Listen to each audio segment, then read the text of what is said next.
This podcast is recorded on the traditional and unceded territories of the Musqueam, Squamish, and Tsleil-Waututh people. British Columbia, I've seen your mountains high, seen your pretty rainbows and your blue crystal skies, watched your winding rivers as they flow around the bend. To me, you're not a stranger, you'll always be a friend. Coming to you from the West Coast, this is Politicos. Today is December 5th, 2019, and this is episode 167. I'm Scott Delunabome. And I'm Ian Bushfield. Today, let's talk about the big throne speech that came down today, and I guess how the government's not going to fall because the bloc exists. It's a real nail-biter. We're going to talk about how the BC government did absolutely nothing when a MLA came forward and told them he was detained by China, and it wasn't the current sitting government. And then we'll just touch on the Premier's meeting. First, we have to thank those who help make the show possible. We are at 72 patrons who give us money every month. We did lose 3 since last week, which is a little bit heartbreaking. I guess people look at the end of the month, it's Christmas time, I get it, there's a lot of demands on your money. It was Giving Tuesday, and as someone who works in charities and nonprofits, that's exhausting, and I know you hate us asking for money, but if we get a ton, maybe we'll stop. Or maybe we'll start releasing episodes again that don't contain these begging sections. And that will be your encouragement to give us money. Also, it just makes the show more sustainable and means we can continue to do this week after week. Exactly, because we want to keep going through 2020 on to 2021 so we can talk about the provincial election when it happens then, and maybe there'll be a federal election next year. But go to patreon.com/politicos and give us money for Christmas or whatever you celebrate or don't. And if you can't give us money, do go on Facebook, Twitter, Reddit. Yell at random people in the street. Tell them about the show. Thanks go to Cortado Productions for helping us make the show, and BC Today for their continued partnership. BC Today, as everyone knows, is British Columbia's daily newsletter dedicated exclusively to BC politics. Sign up for your free trial to have unique coverage of the BC legislature delivered to your inbox every morning. Listeners, enter the offer code CITIZEN for access to a special rate. For your free 2-week trial of the newsletter, go to britishcolumbiatoday.ca. Together, in a vague, somewhat forward direction, let's talk about the throne speech. But actually, before we talk about the throne speech, there's one procedural thing that comes up first. I mean, there's a lot of them, but one big one thing that people are watching. Yeah. Especially because a certain MP and former party leader put herself in contention, but then didn't. So we are, of course, talking about the Speaker of the House. This is the referee, the person who moderates the debates. It's the chair of the meeting. The Speaker in BC, very controversial when Darryl Plecas became the Speaker. Federally, it's a little less of a prominent role because generally things move smoothly, but they're also the person who adjudicates debates. And in a minority parliament, that could be very important. So 5 people ended up putting their names forward, or more accurately for the pedants listening, didn't take their names out of the running because technically every member is in contention for the role until you say, I don't want to be that. It's stupid. I don't get it. Anyway. Well, I think it actually has to do back from like old-timey British Parliament. Well, actually probably English Parliament. Everything does. At that time where speakers had a tendency to piss off the monarch and suffer some unfortunate consequences. So it was not as much as an honor as it is now. That's also why they have the tradition of carrying the speaker up to his seat and having him hauled up there. So, in contention were the incumbent speaker, Jeff Reagan from the Liberals, as well as Anthony Rota. Bruce Stanton and Joel Godin also put their name forward, and the NDP's Carol Hughes. This was the first time that the House decided to elect the Speaker by secret and ranked ballot. Oh, so that was the last election that was going to be under first past the post. Yeah, didn't you hear that bracket every time Trudeau made that promise? I saw one place report that there was only one round of balloting, but I also saw others say they weren't going to report how many rounds of balloting there were or who won each round. Regardless, the outcome was a little bit of a surprise as the Liberal Anthony Rota took it, and everyone had to go, who? At least I did. Yeah, I had to Google him too. He's a MP from Northern Ontario, been in the House since 2004, briefly lost his seat during the 2011 to 2015 government, and never had any role of prominence as far as I can tell, just a Liberal backbencher. Former political science professor, or at least he was during his I guess, electoral hiatus, must have given a rousing 5-minute speech compared to the others because he won the confidence of people from all sides of the aisle. So congrats, Mr. Rhoda. We look forward to you being the new speaker. I guess he's the first Italian-Canadian speaker. Are we sure about that? There's been a lot of I don't know if there's been that. Canadians elected to Parliament, I think. Maybe. I did see one factoid that we've only ever had one woman as Speaker of the House of Parliament, and that was like 1980 to 1984. And she later went on to be Order of Canada or the Senate. It's a very male-dominated field. But after they pick the Speaker, they go on to the throne speech. The Governor General, Julie Payette, former astronaut, gets to read it and talk. So there was a bit of stuff talking about the planet Earth and the spaceship got Earth. Thrown in there, I guess, to really lean on the, hey, look, everyone, we made an astronaut Governor General. But yeah, the throne speech is written by the government of the day, read by the monarch or her representative, which is Governor General, and projects the government's agenda. MPs then debate it and vote on it, and if the government loses that vote, they lose their government, which is what happened here in BC, and then we ended up with the NDP. This throne speech was titled Moving Forward Together. At some point, the Liberals are going to run out of ways to stitch forward or the middle class into a sentence, but that is not today. No. This speech was filled with a lot of platitudes. Like, I had to keep scrolling and scrolling through some of them. It was then divided into 5 major sections. Well, 4 and kind of a joke at the end about global affairs that was just really heavy on the platitudes. First section is fighting climate change. You know, you want to put your strong foot out forward to signal your intention for the year, and the government wants to talk about climate change. And they talk about their goal of setting a target of net zero emissions by 2050, which was what they talked about in the election. Yeah, in fact, that's a recurring theme as I scroll through the notes here, is it's largely the Liberals' platform from the election. But yeah, in addition to the net zero by 2050, they want to protect 25% of Canada's land and 25% of Canada's oceans by 2025. I noticed a theme in that pledge. 25. Yes. It's not a good theme. They want to plant 2 billion trees. This was their we're going to have nature help us fight climate change, which, okay. No one's against planting trees, I think. No. No one's that excited about it except Liberals, though, it seemed like. I think the goal with planting trees is to be a sink. Yeah, they're a carbon sink. Yeah, pulls greenhouse gases out of the air. But when your climate section ends off with the statement, and while the government takes strong action to fight climate change, it will also work just as hard to get Canadian resources to new markets and offer unwavering support to the hardworking women and men in Canada's natural resources sector, many of whom have faced tough times recently. So this is the run down the middle thing that the Liberals have been doing forever, so I don't think there's really much noteworthy to that. I mean, the most frustrating part for me for the climate change section is there was nothing bold, new, or ambitious in it. 2 billion trees, fine. That is a lot of trees. And net zero by 2050 is the bold, ambitious goal we need. Some argue it needs to be in 10 years, but I don't know how we do that. 10 years is not feasible. Maybe 20, 25, but fine. By 2050. Do it in 30. Yeah.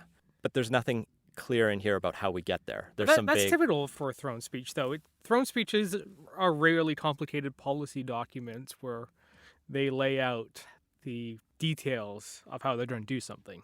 Well, let's get into the next section because that does have a little bit more detail. That's the strengthening the middle class section.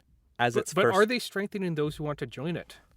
Oh, we have new language. Let me read straight from the throne speech. As its first act, the government will cut taxes for all but the wealthiest Canadians, giving more money to the middle class families and those who need it most. So it's middle class and those who need it most. The fun thing about tax cuts is we have a low income threshold in Canada. So a tax cut doesn't actually help people earning below that. And those are people who are in poverty. So a tax cut doesn't do anything for them. I'm not saying a tax cut is bad. I think I fit right in the middle of that middle class Canadians, and I'd actually prefer to pay a little more taxes if it got me a little bit more. I don't need a tax cut. I know there's a lot of people who want it though. And apparently that's going to be not Bill 1, but the first bill that's actually substantive. Bill 2 after they've declared the supremacy of Parliament? Yes. In addition to the tax cut, there's going to be vague investments in affordable housing and also making it easier for people to buy their first home. So I think this is changes to CMHC rules, Well, this the is mortgage rules. I don't think that's so much the mortgage rules. I think that's we're going to take out an equity stake in people's first-time mortgages program that they announced right before the election. So on the one hand, investing in new affordable housing is great. On the other hand, funding people to buy more homes leads to a hotter market. And so that drives out housing prices. You kind of can't do both, at least in hot markets like Vancouver. Fine, help people buy homes in rural Saskatchewan. It won't harm anything, but... Well, that's the thing, though. In the election, they promised to revamp we're going to help people buy stuff to raise the limit on how expensive those homes should be so that markets like Vancouver and Toronto could benefit. Well, benefit in air quotes. The next thing that looks like it will help me personally is the government promises to give families more time and money to help raise their kids. As someone with a kid now, money and time is very valuable to me. And they want to make before and after school care more accessible and affordable. They talked a lot in the election about, expanding the Canada Child Benefit and a number of these other programs that have actually been pretty successful. Next up, they want to cut the cost of cell phone and wireless services by 25%. Also, another one pulled right from the platform, and still no idea how to do it. The last time was basically, we'll send strongly worded letters to Rogers in hopes that will get them to lower prices. Yeah, this is one of those pocketbook issues that everyone gets. Everyone knows we're being bilked on our cell phones and internet services. You just have to look at Quebec or Saskatchewan, where they have local competitors to the big three. And yeah, they have the lowest cell phone bills in the country because, the big three suck and are an oligopoly. Nationalize one of their infrastructures and then we can make it cheaper. Or start up a crown corporation to do it too. There's ways of cutting cell phone bills, but just we'll be angry at the telecoms unless they do it is not one of them. The next couple items are strengthening pensions, giving more support to students. Again, things from the throne speech. They're also going to move forward with the new NAFTA as part of helping the middle class. There was a part in there that you'll appreciate about helping protect the incomes of the dairy farmers who might be affected by changes to supply management. And finally, to protect the middle class, they will ensure fairness for all in a new digital space by reviewing the rules that are currently in place, which is the least ambitious thing I've ever heard. We're going to make sure everything is good by just checking that it's okay. Isn't that what they should be doing anyway on everything? Periodic reviews? Talk to anyone who uses social media and interacts with politics, and we know it's not a great world out there, and there's a lot of problems. Doing a review of the rules, we know the rules aren't working. Well, I don't know that they should be stronger. I don't know that they should be weaker, but ensure fairness for digital space reads to me like it's going to be trying to force more Canton onto Netflix more than anything else. Well, let's move into walking the road of reconciliation. And when I first read that, I was trying to figure out if that is a phrase that actually exists, walking the road. It felt weird. It felt clunky. Maybe it sounded better spoken than could be on the I get the metaphor they're going for there, but The thing that'll be exciting for British Columbian political watchers is the federal government has now committed, or at least the Trudeau government has committed through this throne speech, to consulting over the next year and bringing in a bill similar to BC's to enact UNDRIP, the United Nations Declaration on the Rights of Indigenous People, into federal law by the end of next year. This is something that was on the order paper before Parliament rose for the election, but died in the Senate because of conservative effective filibustering. This is promising stuff, and it'll be interesting to see what is different in that bill federally than either the previous private member's bill or the one we brought in here in BC. Well, it's probably going to be more contentious for sure than the one we brought in BC. Which received unanimous support. Yes, I can pretty much guarantee this will not be receiving unanimous support federally. Continuing on the road of reconciliation, they have promised, again, I guess, to eliminate all long-term drinking water advisories on reserves by 2021. This was something they famously promised to do in 2015 within that mandate at least, if not shorter. They do champion some of the progress they've made on it. It's a hard problem. Actually, it's not a hard problem. It's just an expensive problem.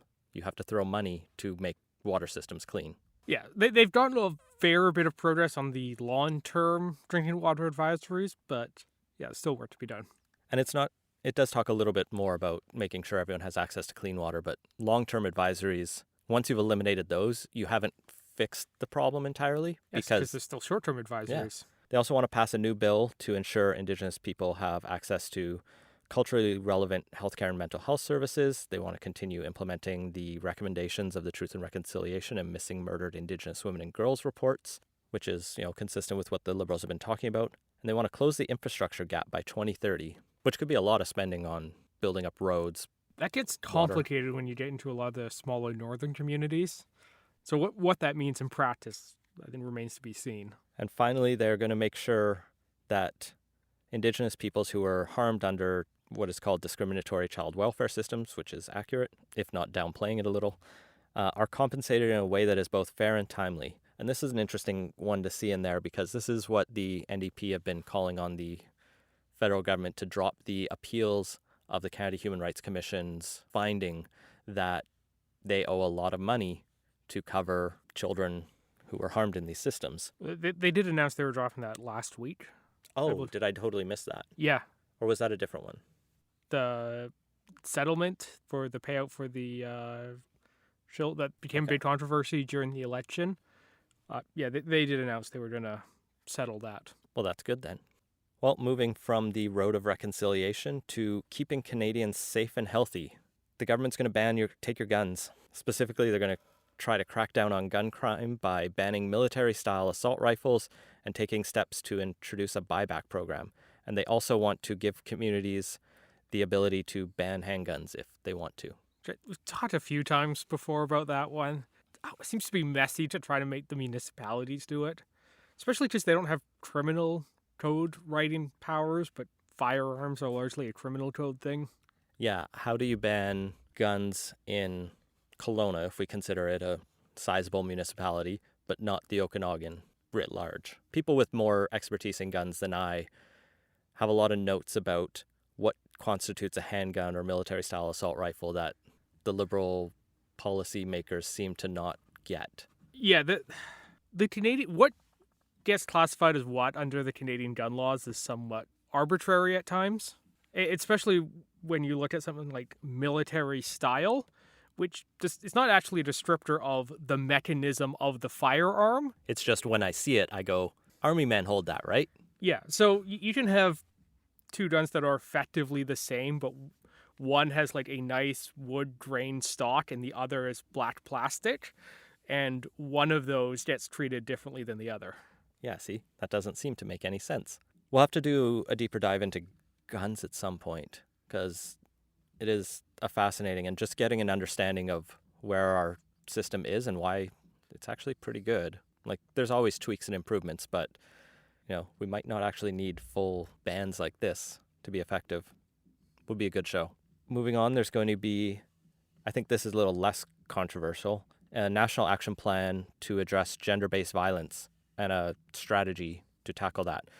In the throne speech, they mention this comes on the eve of the L'École Polytechnique massacre, which is December 6th, which will be when this episode's coming out. So do take a moment to remember the women who were gunned down by the misogynist terrorist 30 years ago. It was quite a while ago, 1989, I want to say it was. But yeah, we're both engineering grads, and that's something that I think there is an awareness among engineers of that event. I actually got an email today from EGBC about the remembrance of that, so yes.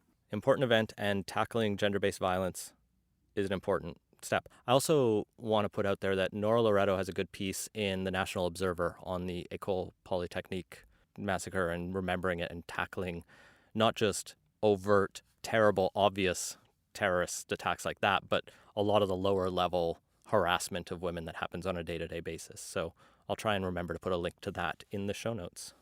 Also in the section, there's a few points about improving mental health care and mental health standards, making it easier to get treatment for opioid addiction. And of course, the big one. Just before we jump into the big one, the opioid overdose epidemic is something that's, big here in British Columbia, and I think is becoming bigger across the country. And I think we're getting used to calls here in BC for more radical steps to tackle that. And I just want to say it's disappointing not to see anything beyond make it easier for people to get the help they need in the throne speech. Like, I know the Liberals weren't going to come out and say, we will decriminalize all drugs, even though their members have voted for that resolution. Do member resolutions really count? No. We talked last week about why conventions are pointless.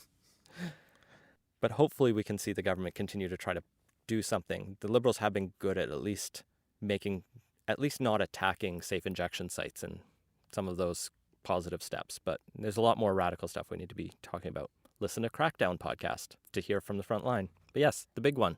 Pharmacare. It made its appearance in here, as I think everyone was expecting.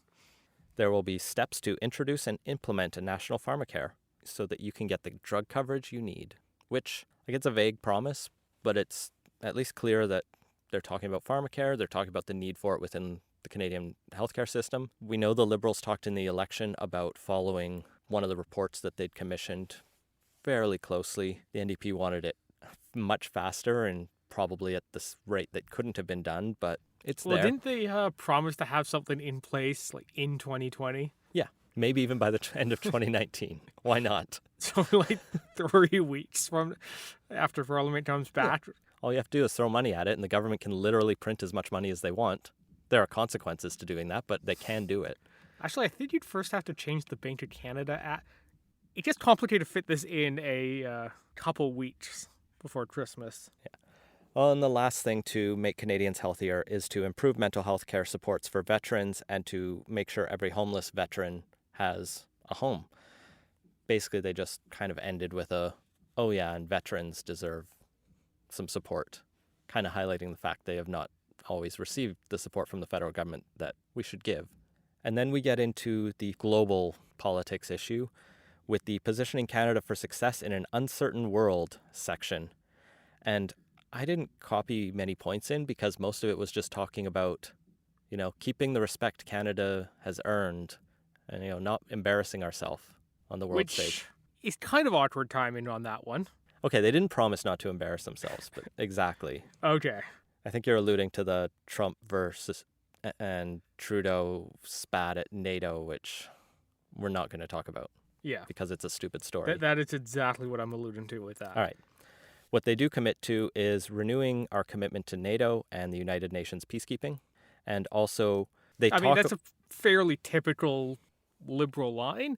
They haven't been too willing to actually, put money and troops into that sort of thing. So I am not expecting that to really change this Parliament. And they also talk about involvement in the United Nations, notably the Security Council, which reads pretty strongly like we're going to keep trying to get that Security Council seat because the prestige is very important to the Liberals. And, the Security Council of the UN bodies is kind of important. Yes, although the non-permanent members are less so. So that's the throne speech. Overall, it's basically, like you said, the Liberal platform just rejigged. Doesn't seem like they targeted this at getting the NDP's support or at getting Conservatives or the Bloc. In other words, so they accomplished their mission then, because it turns out the Tories and the NDP aren't going to be supporting this. Yeah, we saw that headline just as we were sitting down to record, so I don't have the full why they disagree with it, but I'm sure it had nothing to do with the fact that Yves-François Blanchet, the leader of the Bloc Québécois, had already came out and said, yeah, I'll vote for that, in which case there's no consequence to not voting for it. And so for the NDP, vote against it so that you can say it should be more clear that pharmacare is in there and it should be more bold on this and there's no action on climate change promised. And the Conservatives were going to vote against it no matter what because they're the official opposition and they think they should be government. Also, their instinct is to automatically oppose everything, whether or not they're official oppositions. You look even here in BC at the throne speech the Christy Clark Liberals gave just before their government fell, and that was the exact opposite strategy, which was let's put forward everything the opposition wants in our throne speech and dare them to vote against it, and then they did anyway because they'd already decided they were going to work together. So it's all politics, is what I'm saying, and sometimes the words don't actually matter. Yeah. If anything, the message here is the Liberals are going to more or less keep going as they were before. Whether that works as well in a minority parliament, it's going to be interesting to watch. And just briefly speaking of the opposition, last week we did talk about the critics in the NDP and some of the head portfolios given to Conservatives, but the Conservatives released their shadow cabinet. Yes, which is Friday actually- morning, actually, between recording and releasing the podcast, which is annoying and bad timing on their part. Well, and also this is the first time I think the Conservatives or any opposition in Canada has really called it a shadow cabinet, which is a British term. It's been used in Canada before. A little bit? Okay. I've definitely heard it being referred to as that. Okay. Anyway, the Conservatives announced who their critics are. I skimmed the list, and it seemed largely status quo from who the critics were prior to that. Now, opposition critics, you don't always remember who's who because they're a little more forgettable and they're not as in the spotlight as ministers. Anything jump out at you, Scott? Well, they gave fisheries and oceans to someone from the interior BC, which is just great. There's a lake in there. I heard The ocean part is half the title of it. I heard some argument that fisheries and oceans deals a lot with interior lakes and waterways, but that seemed like a stretch. Yeah. And the Conservatives have MPs who are on coastlines, right? They have some out in Atlantic Canada. I think at least. Atlantic Canada, yeah. Well, yeah, no, I think they hold the area around the Bay of Fundy area in New Brunswick and a few other spots. So, yeah, they could find someone from a coast if they needed to or wanted to. Other than that, they put Michael Chong exactly where he should be, which is Democratic for institutions. O'Toole remains Foreign Affairs. Decent choice there. Pierre Poilievre is in the finance critic role, so which was as he was before, but you know, he's the Bulldog, annoying attack dog. attack dog, bulldog guy who just likes to get under everyone's skin. Who's the critic for middle class prosperity? So they don't actually have that. Shocking, I know. They also don't have a critic for those wanting to join it. They do have a critic for ethics, and I remarked before the show that it actually doesn't. It makes sense only to have a critic of ethics. You shouldn't have a minister of ethics. Everyone should just be ethical when you're a minister. They do actually have an associate critic of finance, which does mirror what the middle class one is, although they decided not to call it the middle class critic. They should have just gone with like either those working to join it or the critic for, the working and the wealthy, the other classes. Although you can't represent them both, I guess, in a Marxian analysis. Somehow I don't think that's really weighing on the minds of the Conservative Party. They did have a critic for international human rights and religious freedom, though, which I thought was pretty on brand for the Conservatives. But yeah, otherwise, I think the most noteworthy story about the shadow cabinet was who wasn't in it, and that's BC MP Ed Fast, who was apparently given a call by Scheer and said, "Oh, what critic role do you want?" And he said, "None, thank you very much." And then he went to the media and told them that he said, "None, thank you very much," which usually you're polite enough to keep that to yourself. Yeah, he definitely wanted it to be known that he was not very supportive of Andrew Scheer's leadership, which is one of the first real signs in the caucus. It's also worth noting that he is a former cabinet minister, so this isn't some backbencher either. Yeah, he said Mr. Scheer, I believe, is entitled to surround himself with a team that fully supports his leadership, and I'm looking forward to remaining fully in the affairs of our Conservative caucus and to holding Justin Trudeau to account for his actions and his words and how he leads this country, which says a lot by not saying the words, "I support Andrew Scheer," and by notably saying there are those who support Andrew Scheer and he should have those beside him. So quite an interesting little bit of drama there. We'll see if other MPs start to come forward and if there's a bigger push to oust Scheer besides what we talked about last week with the Ontario Proud guys. Yeah, I actually started getting Facebook ads from them. They did not waste any time. Like literally the day after we talked about it, they started getting spam in my Facebook feed on that. But yeah, it's going to be an interesting convention, but that's not till April. Well, the next week of Parliament is going to be debating the throne speech. It will probably not actually be that exciting because in the end, they've already passed the vote because the Bloc is committed to it. And then we get to take a winter break. Moving on to segment 2, Mr. Lee goes to China and Mr. Horgan goes to Toronto. Two stories that don't really fit together other than they're both about British Columbia in some way. To really split them up in a separate segment. We could have. I didn't. First, let's talk about this global news report from Sam Cooper, pretty much an exclusive. Then everyone picked up on it and got a bit more details about former MLA Richard Lee from the BC Liberals and how he got arrested in China. Well, detained. So this was when he was heading to China in 2015.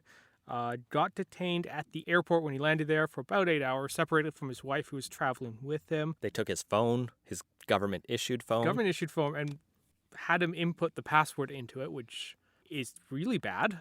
Yeah, he describes this account as kind of saying, well, I didn't want to give up my password, but I figured they were more interested in me as a person of Chinese descent than as a government minister. And that is a really big assumption to make there. Yeah, and he figured he would get out and back to Canada faster if he cooperated a bit more and see his family. He also apparently kept using the phone afterwards, which was definitely not a good call.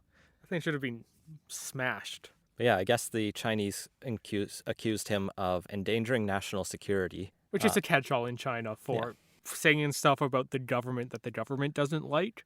And Mr. Li has been a fairly vocal supporter of democracy in China and the surrounding areas. Good thing.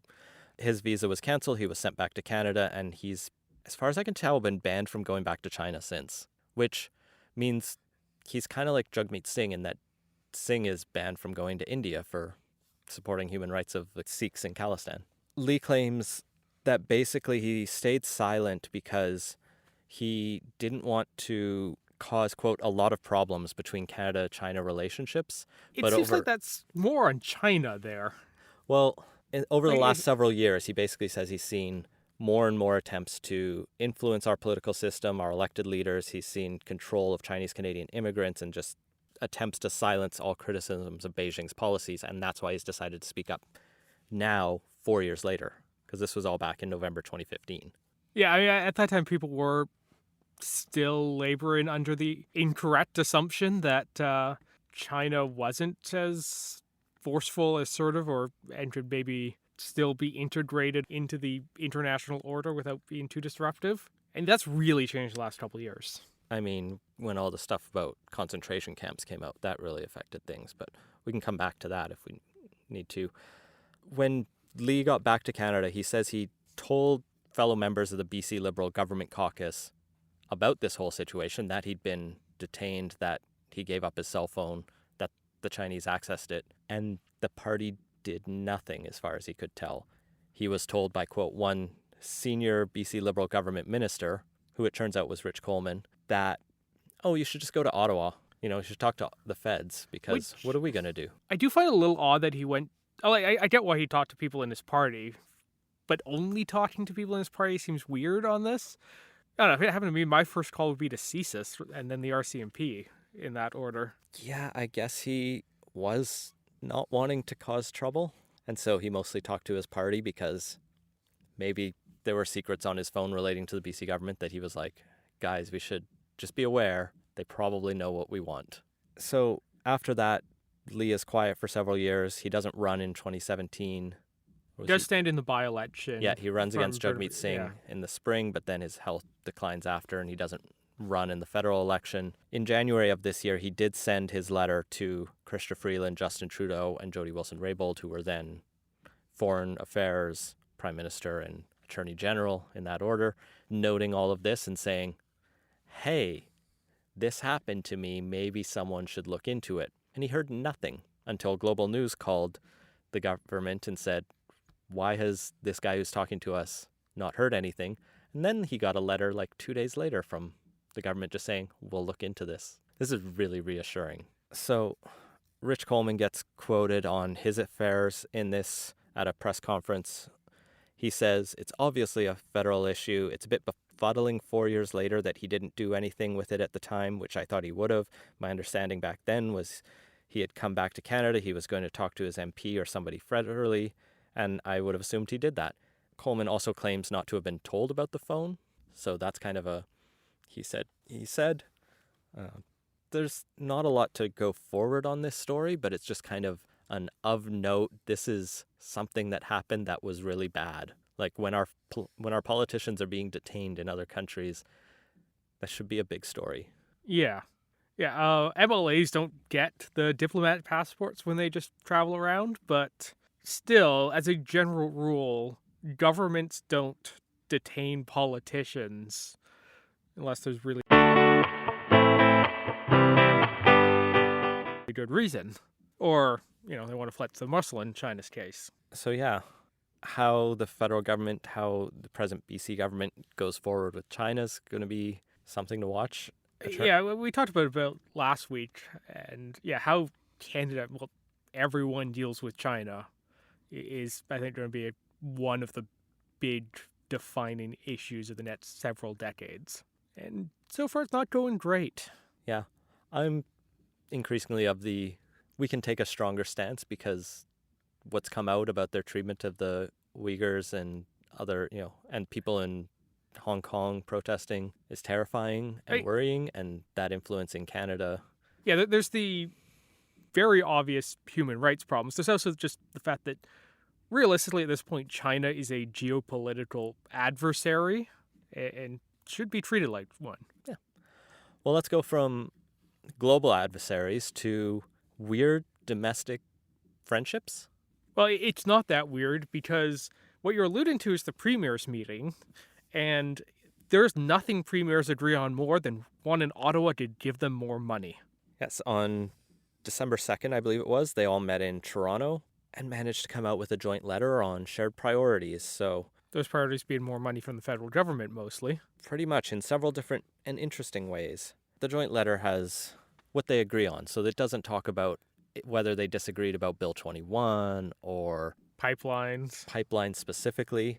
The letter is optimistic and supports ensuring access to markets for natural resources. How you do that without building more pipelines is a good question.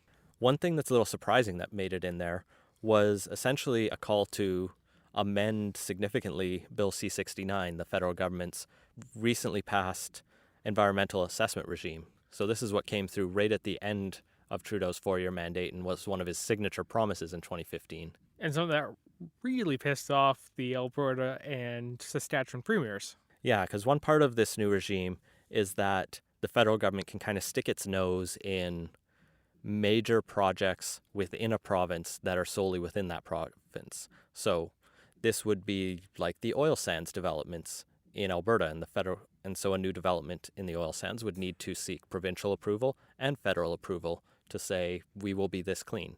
Now the federal government's argument is pollution affects us all.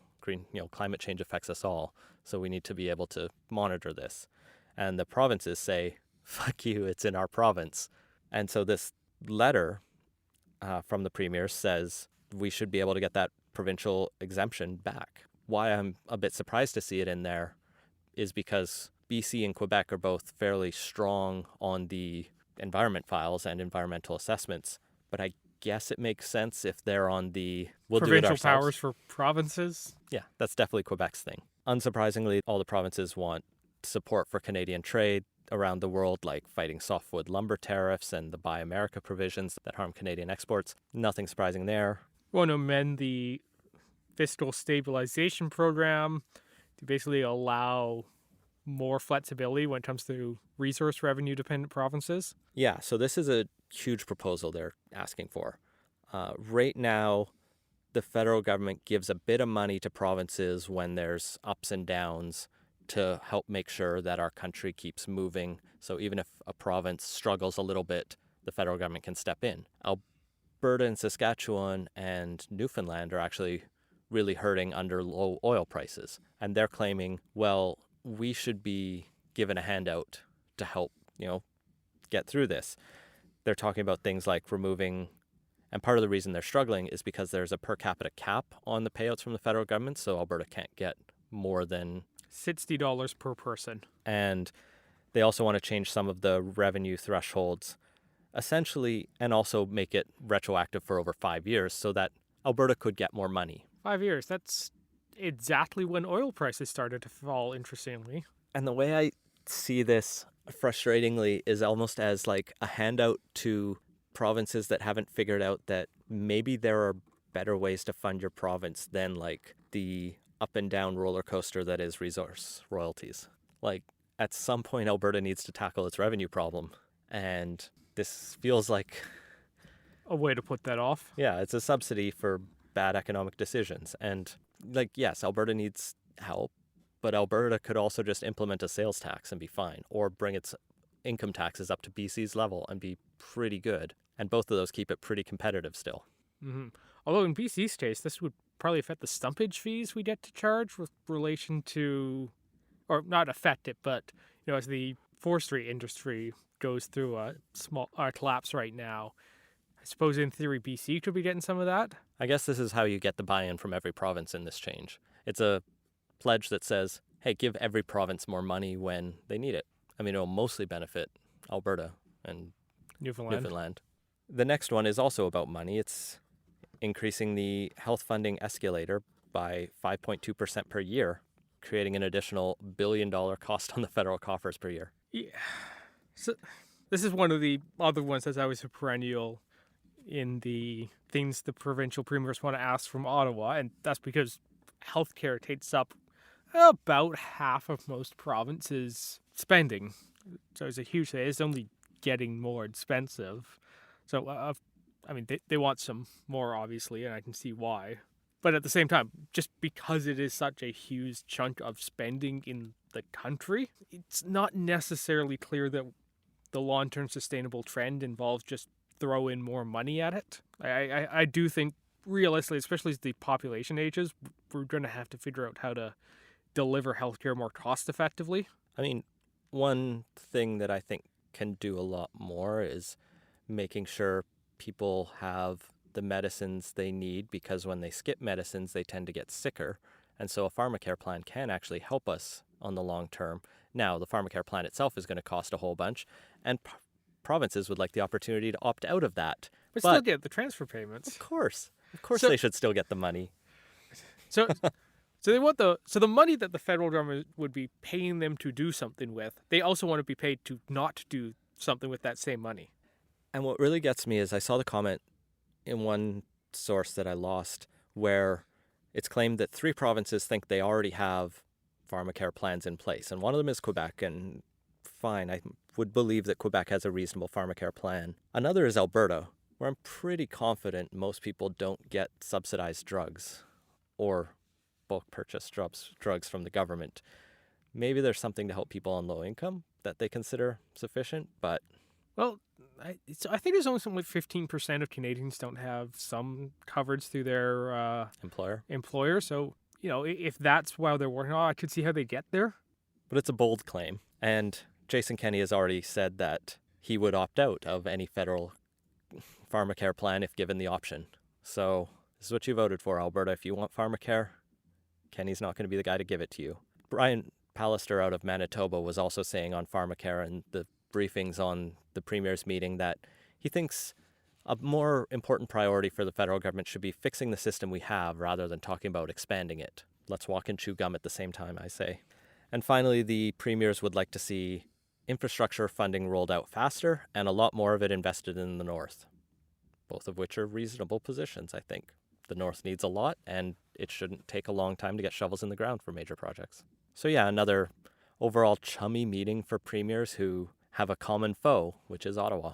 Mm-hmm. That's usually what unites the premiers. I just wish these meetings would lead to more than just calls for more money for the provinces. They used to lead to calls for free trade agreements, and then we got half of one.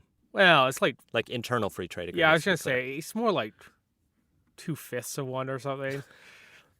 There's a lot of work left to be done on that. It's getting easier to take your beer across provincial lines.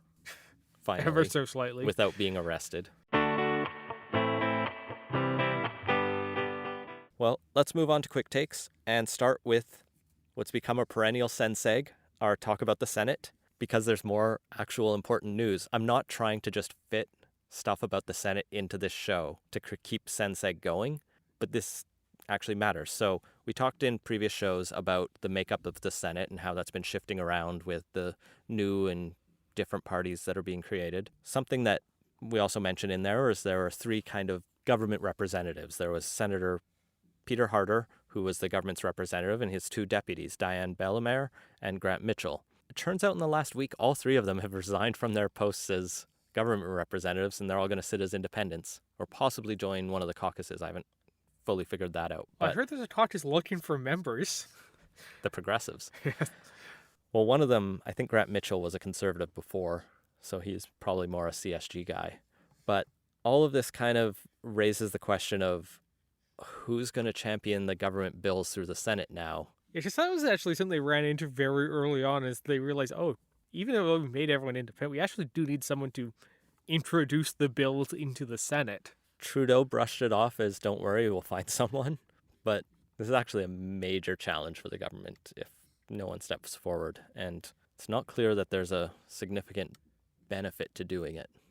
I mean, you get a little more press attention, but you kind of lose your independence, which is the whole and some whole benefit. Yeah, of the some more Senate. work there. I'm sure there's someone chummy enough with the Liberal government in the Senate. They can find someone. Or I think there's enough vacancies he could just appoint someone. Kind of usurping his whole independent appointment process. But that'll be something to watch because, like we said, you need the Senate to pass bills. Mm-hmm. That's how our system works. Well, circling back for another Premier's agreeing to stuff news story. This time, the Premiers of Ontario, Saskatchewan, and New Brunswick have come together to propose developing small nuclear reactors as a climate policy. Cool. I like it. Yeah, it's also nice that those three conservative premiers are actually proposing something that could make a difference rather than Yelling just about saying, taxes. I was just going to say, saying no to everything. So cool. It's at best one part of the overall picture, but at least we're talking solutions now. So this is Saskatchewan Premier Scott Moe, Ontario Premier Doug Ford, and New Brunswick Premier Blaine Higgs, all three conservatives of different brands. It's a memorandum of understanding to promote small modular reactors, which would essentially be like the next phase of can-do reactors. So most listeners who aren't nuclear nerds like we probably aren't aware Canada actually has a really cool nuclear industry. We have our own special kind of reactor called the CANDU, C-A-N-D-U, and it probably stands for something. Canada. Oh, it's a deuterium. I think the D's for deuterium in there. Okay. And these are It's actually a heavy water reactor. So these reactors are much safer, much simpler than many others. As far as I can tell, they don't have the ability to melt down, so that you lose that danger.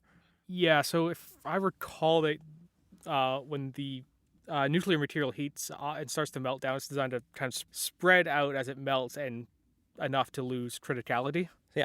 So it's cool technology. I think you can't even enrich the product of it to make no, weapons. because I believe that was part of the controversies is when India used our reactors for their program. Anyway, it stands for Canadian Deuterium Uranium Reactor. Right. So it's very cool stuff. The small modular reactors, I believe, is the next kind of phase of that, where you get a smaller version that fits in like a school gymnasium size. It's not clear from what I read whether this is a evolution of the CANDU reactors. Or even if it's just another cool Canadian tech. Yeah, so most reactors haven't been built since the 70s, and since then there's been a couple generations of development on nuclear reactors, but very little that's actually gotten commercialized. So, the new stuff is really cool. They've a bunch of new technological stuff. It's, the comparison, it's like how cars in the 70s are so different than cars now. And, a lot has changed since the 70s, including nuclear technology. And there hasn't been a huge amount of interest in building them. But as climate change becomes a more and more pressing issue, there's a lot of potential reactor technology out there that could be really interesting if it makes that final leap into commercialization. I'll just kind of close off here. Is, the one issue with this is it's still, in the future, it still requires more investment.